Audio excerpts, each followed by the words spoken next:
இயற்கையாய் வாழ்வோம், இயற்கையோடு வாழ்வோம். நீங்கள் பார்க்குறது மக்கள் மருத்துவம் வலையொலி தொலைக்காட்சி. இயற்கை மருத்துவம் மற்றும் மாற்று மருத்துவ நிபுணர் டாக்டர் இளந்தமிழன் இப்ராஹிம் பேசுகிறேன். என்னுடைய பழைய வீடியோ புதிய வீடியோ எல்லாத்தையும் பார்க்கணும்னா கீழே இருக்கிற பெல் பட்டன், பக்கத்தில் இருக்கிற சப்ஸ்கிரைப் பட்டன் ரெண்டையும் அடுத்துங்க. ஃபேஸ்புக், வாட்ஸ்அப்பில் மற்றவங்களுக்கு ஷேர் பண்ணுங்கள்.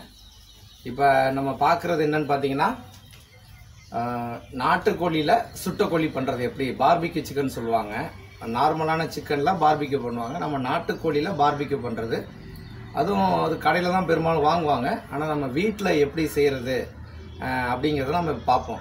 எளிமையாக வீட்டிலையே செங்கல்கள் வச்சு கோழியை மசாலா போட்டு ரெடி பண்ணி, கறி மரக்கறின்னு சொல்லுவாங்க இல்லையா, சாக்கோல்னு சொல்லுவாங்க, அது போட்டு நம்ம எப்படி தயாரிக்கிறது அப்படிங்கிறத நம்ம பார்க்க போகிறோம். இப்போ அது எப்படி செட் பண்ணுறேன் அப்படிங்கிறத பாருங்கள்.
வாய்ஸ் கொடுக்கல நான் பார்த்து மியூசிக் கொடுக்கலாம். வாய்ஸ் கொடுக்க மாட்டேன்.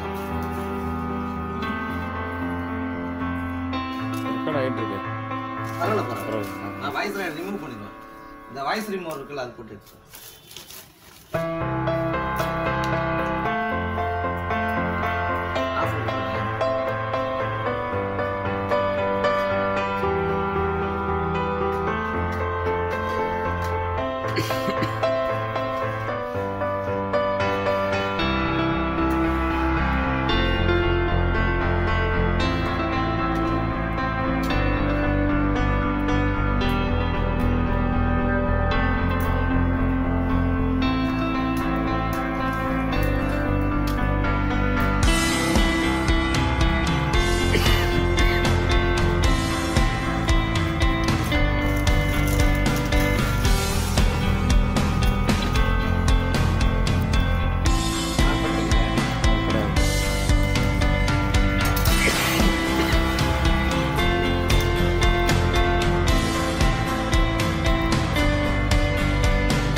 ஆஃப் பண்ணிடுங்க.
இதுக்கெல்லாம் வாய்ஸ் கொடுக்க முடியாது. ஜஸ்ட் குட்டி லெக் பீஸ் அது விங்ஸ். அந்த சிக்கனை பார்த்தோன்னே தான் அதுக்கு போக வருது. ஆமாம், அது பட்டம் தான் அது கொஞ்சம் இதாகும்.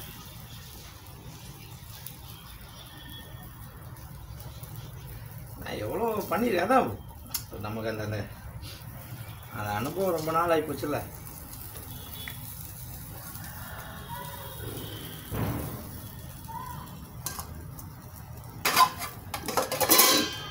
இது ஒரு ஃபோட்டோ எடுத்துக்கலாம் கவர் இதுக்கு தம்ப்ளைனுக்காக. ஃபோட்டோ எடுங்க, ஃபோட்டோ எடுங்க.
பாருங்க, நம்ம அந்த கிரில் சிக்கன் ஓரளவுக்கு ரெடி ஆயிருச்சு.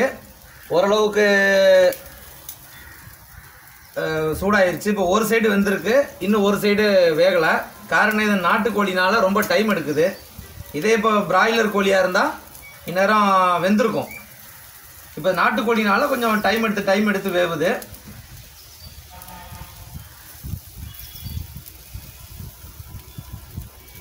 ஏன்னா இப்போ இதில் முக்கியமானது என்னென்னா, இப்போ இந்த கறி வந்து ரெடியாக இருக்கணும். அதாவது இந்த மரக்கறி வந்து ரெடியாக இருக்கணும். இருந்தால் தான் நம்ம எதிர்பார்க்குற அந்த குவாலிட்டி கிடைக்கும்.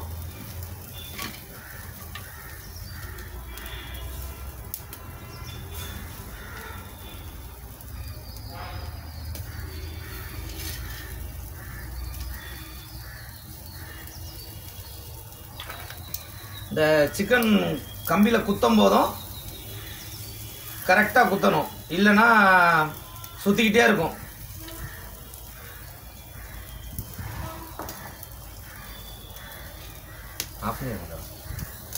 இப்போது நம்ம மரக்கறி வச்சு ஏன் பண்ணுறோம், நேரடியாக வந்து சட்டி கட்டியில் போட்டு பண்ணாமல் மரக்கறிலாம் வச்சு ஏன் பண்ணுறோன்னு பார்த்தீங்கன்னா, ஸ்லோ குக்கிங் இது. அதனால அந்த நாட்டுக்கோழியோட அந்த கறி வந்து மெதுவாக குக் ஆகுறதுனால நல்லா சாஃப்டாக இருக்கும்.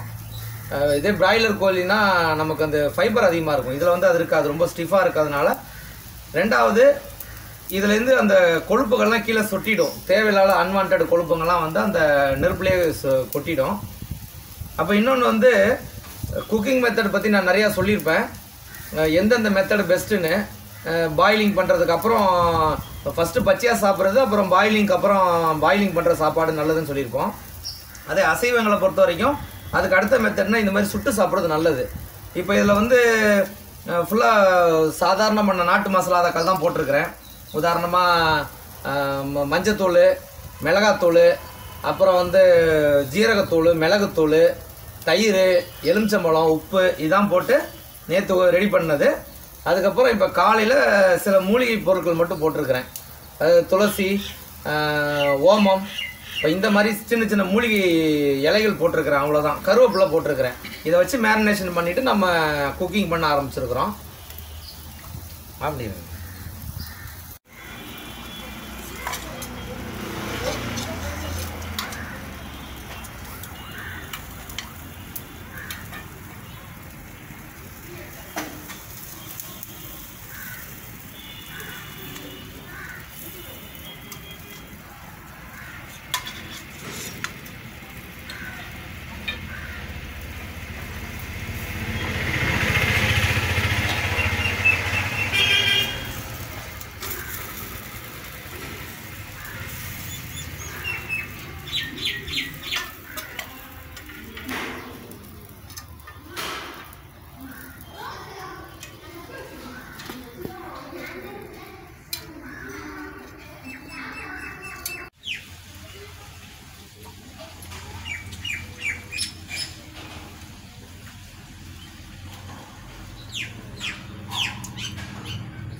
அப்படிங்க.